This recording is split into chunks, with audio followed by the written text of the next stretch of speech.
A long-term and trusted friend of our event, we are delighted to welcome back Klein Blue Partners. Klein Blue enables corporates to identify tomorrow's trend and to construct innovative strategies by bringing the energy and the audacity of startups. Thanks to the Klein Blue platform, corporates can easily accelerate their culturation process and the activation of collaboration and investments opportunities with future gems. Having interviewed a great number of innovation leaders from across Europe, Klein Blue have created a report showing how the industry is accelerating towards a more digitized future. Mansour Yum, Klein Blue's Senior Associate for InsurTech and AI, will take you through some of the latest trends and innovations that we as an industry can expect to see. Next on stage, Klein Blue Partners.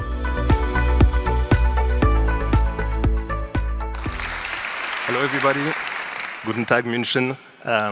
My name is Mansour. I'm really excited to be with you today to show with you the key takeaways and the key insights of Klein Blue new study about the future of insurance and InsurTech. In 15 minutes, by the end of this presentation, I hope that you will have a clear vision of the European landscape, and I'm sure that you will leave this room with some strong convictions and some strong reason to be optimistic about the future of innovation in this industry. Before diving into the insights, just a quick word about Klein Blue. So Klein Blue, we are a Paris-based company, and basically we help incumbents, insurance leaders, to skyrocket their innovation strategy, to uncover new trends, decipher new trends, new technologies, and also we provide them with a platform that help them to uncover the best startups to collaborate with or to invest in. So, at Klein Blue, we proudly serve more than 50 clients across Europe. So this study basically is the outcome of our years of expertise within this industry. Also, this study has been made with the participation of 10 seasoned experts of the industry, from pioneers, insurance leaders, to trailblazing, big-time European scale-ups. So let's dive into it. Basically, for this research, three main goals guided us through this analysis. The first was to analyze on which extent we can say that InsurTech have performed so far. The second, how far have insurers come in their digital transformation?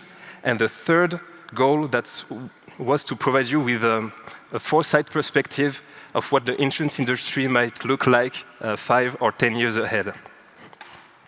So let's begin with the outcome for InsurTech. So, well, the overall picture is quite mixed for InsurTech because it's really different for neo-insurers, startups selling insurance, and tech enablers, startups selling tech to insurers. So let's start with a few insights concerning neo-insurers.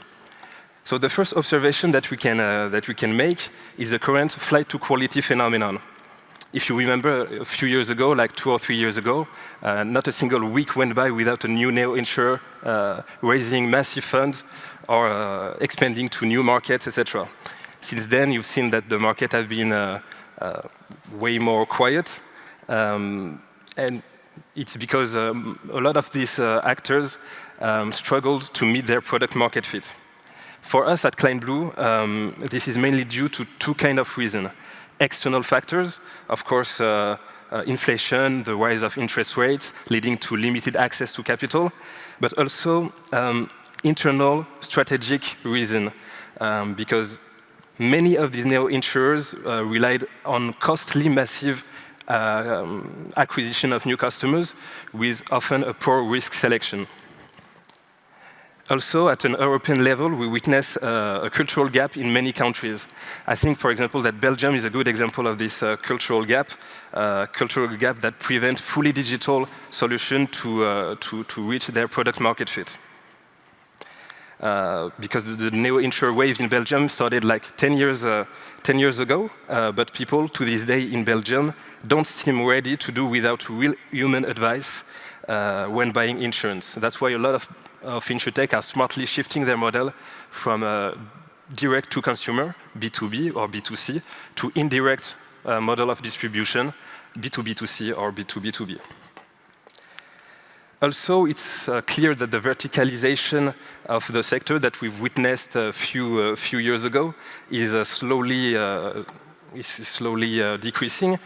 as neo-insurers position on niche markets, we're targeting too small addressable markets to reach their critical mass. Nevertheless, in the meantime, we've seen some neo-insurers that have shown a great ability to reduce the protection gap on specific risks, for example, cyber insurance, because on cyber insurance, the risk is massive, but the assessment of the risk for incumbents, for traditional insurer, is still really complex. And a lot of companies are undercovered, for example, SMEs.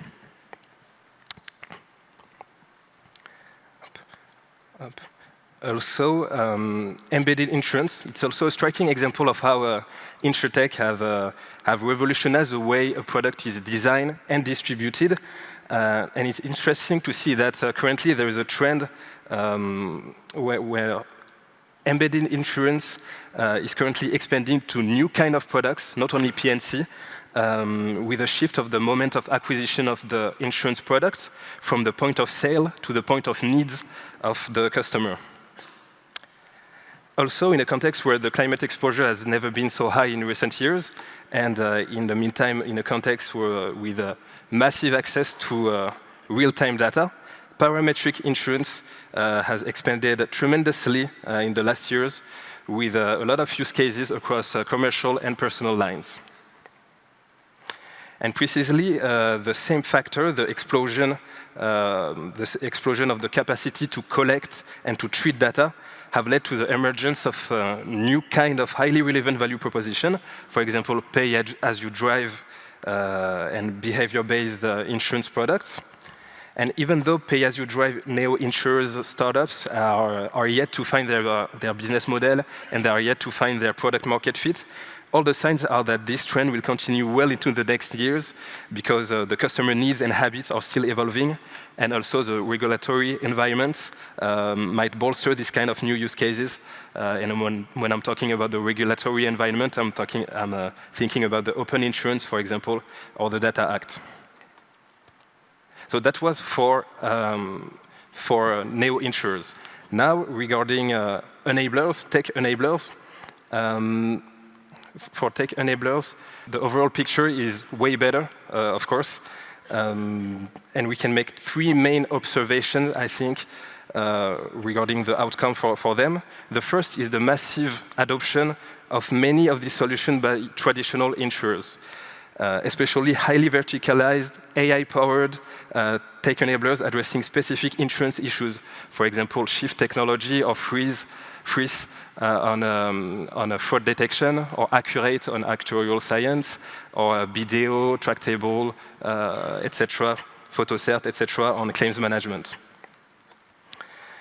The second observation that we can make is the growing field of possibilities offered by generative AI to these tech enablers. You know, a lot of tech enablers today are extending their offer with specific copilot embedding state-of-the-art generative AI. And we believe, our conviction at Klein it's that the market is far from being saturated for tech enablers, as a new possibility are yet to be unlocked thanks to generative AI, but also analytical AI. And the last observation that we can make regarding the outcome for enablers is the rise of highly verticalized, data-focused enablers. So basically, data enablers, it's insurtech that supports traditional insurers with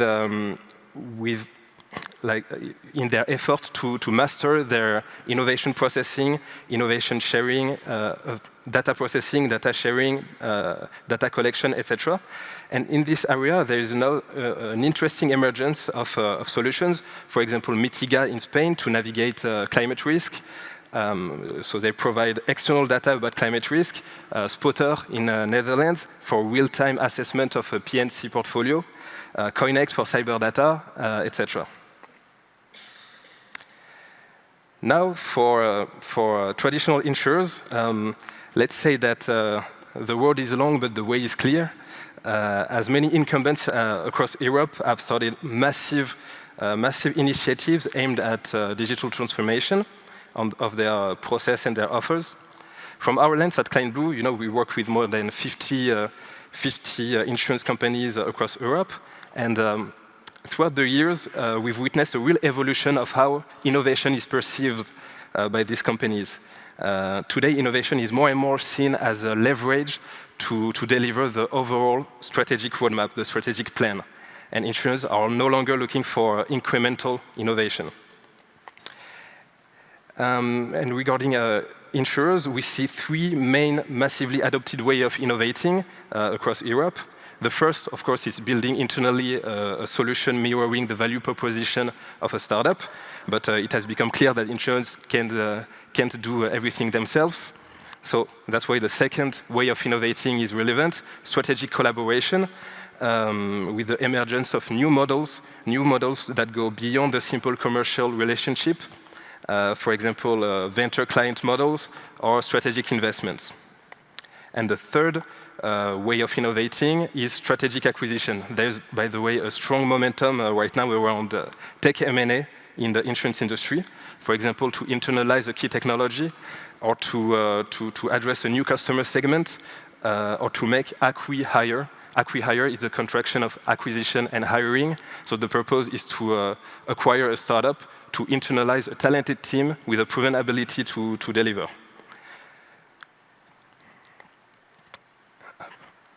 Now, looking towards 2030, obviously, market will cope with a substantial risk, as you know, cyber risk, social conflicts, climate change, etc. Our analysis is that new technologies might have two kinds of effects. The first, of course, new technology will create a lot of new opportunity, new possibilities to accurately handle these new risks. And the second potential effect of technology in 5 or 10 years is if there's a massive adoption of a technology like augmented reality or virtual reality, it might create new ways of living by the mass market and new ways of consuming that can lead to new standards, new habits, and thus new risks to cover, unexpected risks to cover. And that's why for us, it has never been so crucial for insurers to have a long-term vision that takes into account these two likely effects of technology.